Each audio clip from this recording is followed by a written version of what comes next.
nothing here na may in-order na gamot na insulin. At wala rin namang in-order na insulin valve si Dr. Santos.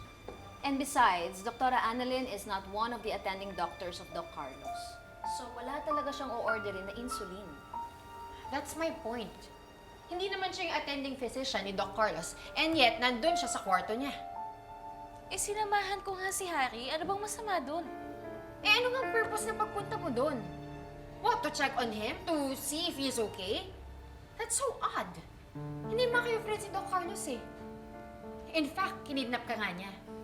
Ito nga nanay mo, hindi dumadalaw sa kanya dahil ang dami niyang ginawa against her. Eh ikaw, paano mo nagawang harapin siya? O bakit? Bawal ba yun? Ang point dito, wala akong ginagawang masama. Wala akong ino-order na insulin. Ano ba bang kailangan ko patunayan sa'yo?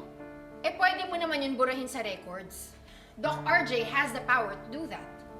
This whole hospital is controlled by your father.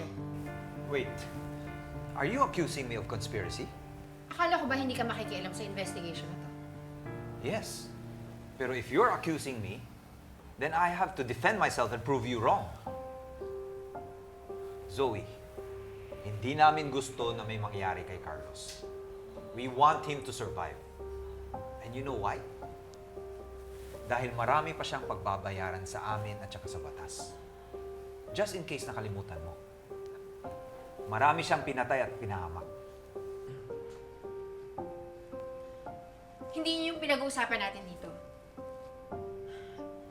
Doc Ray, I strongly suspect na si Annalyn is behind all of these. So ano gusto mong mangyari, Zoe? Gusto ko makita yung mga gamit niya.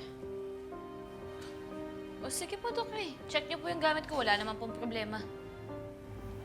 Sigurado ka? Opo. Eh, wala naman po akong tinatago eh. Hindi naman ako marunong magsinungaling at magtago katulad ng iba dyan.